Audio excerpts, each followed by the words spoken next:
अच्छे दिन। और आप आ चुके हैं हमारे इस नए वीडियो में। स्वागत है आप सभी का इस नए वीडियो में। मेरा नाम है आर्यन और आज हम लोग बात करने वाले हैं इन्फ्लेशन के बारे में। इन्फ्लेशन वो चूहा है जो आपकी जेब कुतरता जा रहा है और आपको पता भी नहीं चल रहा है। आज जो चीज़ आपको 100 रुपए में मिल रही है, कल जाके वो चीज़ 106, 107, 108 अकॉर्डिंग टू इन्फ्लेशन रेट वो आपको मिलने वाली है।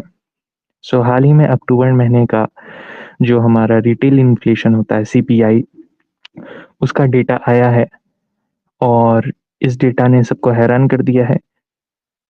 और देखते हैं हम इस डेटा को।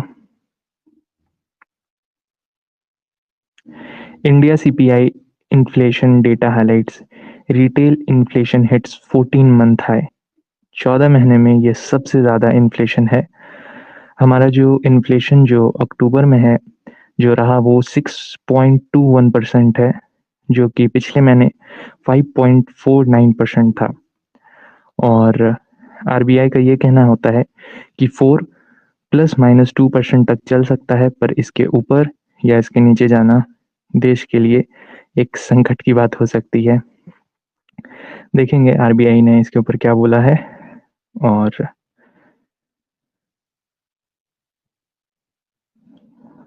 ये सारे आर्टिकल्स हैं, ये द इकोनॉमिक टाइम्स का आर्टिकल है। India retail inflation in October quickens to 6.21, breaches RBI tolerance band for first time since August 2023। तो मैंने आपको बताया है कि RBI का ये कहना होता है कि मैक्सिमम 6% और जो मिनिमम इन्फ्लेशन होता है वो 2% होना चाहिए। ना डिफ्लेशन होना चाहिए, ना हाइपर इन्फ्लेशन होना चाहिए। ये दो टर्म होते हैं।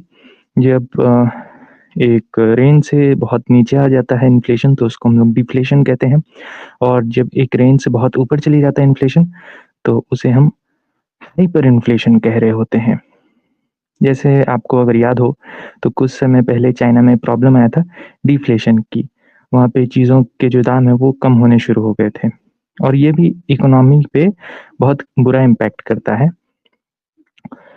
और नेक्स्ट वीडियो में हम लोग बात करने वाले हैं वैसे इंडियन स्टॉक मार्केट के बारे में ही, में भी सॉरी, कि इंडियन स्टॉक मार्केट इतना क्यों गिर रहा है। ये देखिए, ये कल का स्क्रीनशॉट है और कल सेंसेक्स 1100 पॉइंट क्रैश कर चुका था इस स्क्रीनशॉट के टाइम तक।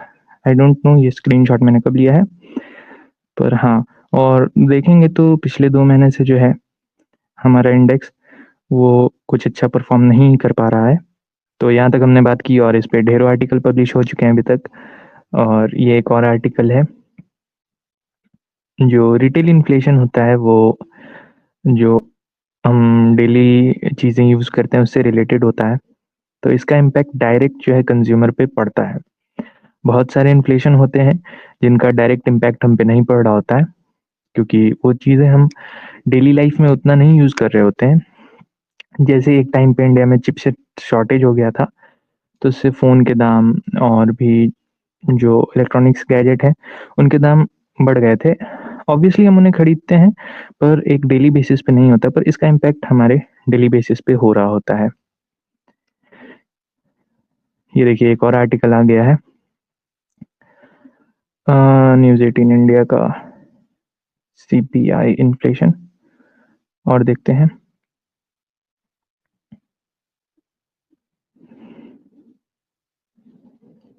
अच्छा, यहाँ पे एक था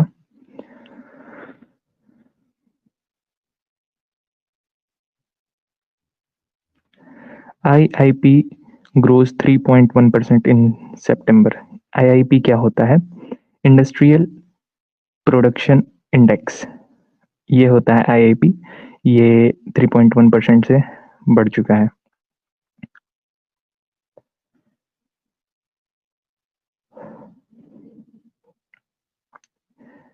ये इन्फ्लेशन का डेटा है हम लोगों का, CPI का। तो आप देख सकते हैं कि कब कब कितना इन्फ्लेशन रहा है और अभी की करंट स्थिति हमारे पास क्या है। तो ये नीचे वाला हम लोगों को देखना है। देखिए, अम, पिछले साल से बात करें 4.87, 5.5, 5.69, 5.10, 5.09, 4.85, 4.83, और यहाँ आते आते पिछले महीने 6.21। अब सरकार को इसके ऊपर सोचना चाहिए और इन्फ्लेशन कंट्रोल करने के लिए कुछ मेजर्स लेने चाहिए। ओके, हम एक और चीज़ देख रहे होते हैं। चलिए, जैसे हम बात कर रहे हैं फ्यूल प्राइसेस के बारे में। ओके, तो क्योंकि इंडियन गवर्नमेंट का जो एक मेजर रेवेन्यू आता है वो फ्यूल से भी आ रहा होता है, पर हम जो है बाकी जितने भी कंट्रीज हैं उससे बहुत ज़्यादा पे कर रहे होते हैं। फिर भी इन्फ्लेशन इस लेवल पे चले जाता है, सरकार उसे कंट्रोल नहीं कर पाती है, तो देन ये गड़बड़ बात है।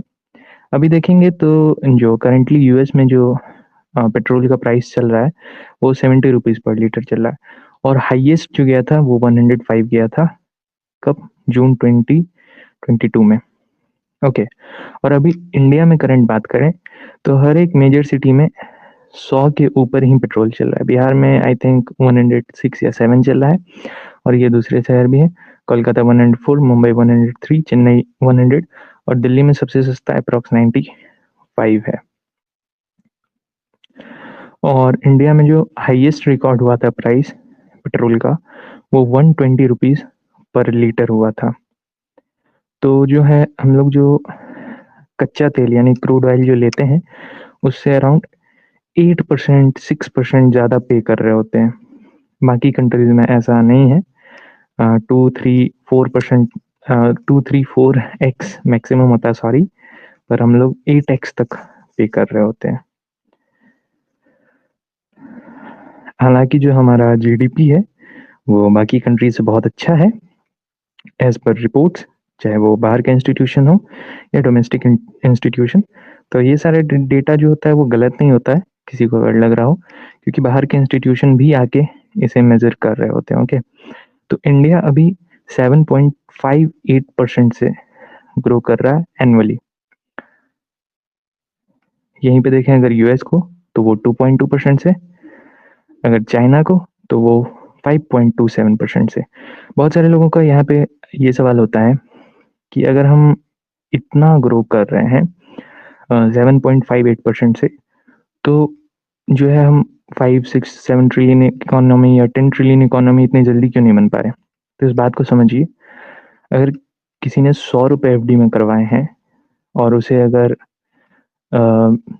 5% का रिटर्न मिल रहा है तो वो 5 रुपये होते हैं। ओके, और किसी ने अगर जो है 1000 रुपये कराए होते हैं तो उसे वो 50 रुपये मिल जाते हैं।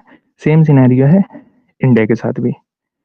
सो हम एवरेजली ग्रो तो बहुत अच्छे रेट पे कर रहे हैं, पर जो हमारा इकोनॉमी है वो ही बहुत कम है। अराउंड अभी 3.8 ट्रिलियन पे हैं हम लोग। हालांकि इंडियन स्टॉक मार्केट ने एक पॉइंट पे $4 ट्रिलियन का भी मार्केट कैप टच किया है, पर अगर डेटा को देखें तो 3.8 ट्रिलियन डॉलर्स पे हैं हम। और अगर ये रेट मेंटेन रखेंगे तो भी हमें एक अच्छा खासा टाइम लगने वाला है यूएस या चाइना के जो जीडीपी है उस तक पहुंचने के लिए। और एक और बात, अभी इंडियन इकोनॉमी मतलब क्या हो रहा है, कैसे कैसे, कुछ ज़्यादा समझ में बहुत सारे लोगों को भी नहीं आ रहा है। स्टॉक मार्केट गिर रहे हैं, डॉलर जो है रुपी फॉल हो रहा है, सॉरी सॉरी, रुपी फॉल नहीं हो रहा है, डॉलर मजबूत हो रहा है। Okay, as not rupee sliding and look at it as dollar strengthening. आप क्रोनोलॉजी समझ लीजिए। तो ये सारी चीज़ें हो रही हैं। तो आज के इस वीडियो के लिए इतना ही। आई होप आप लोग को ये वीडियो अच्छा लगा हो।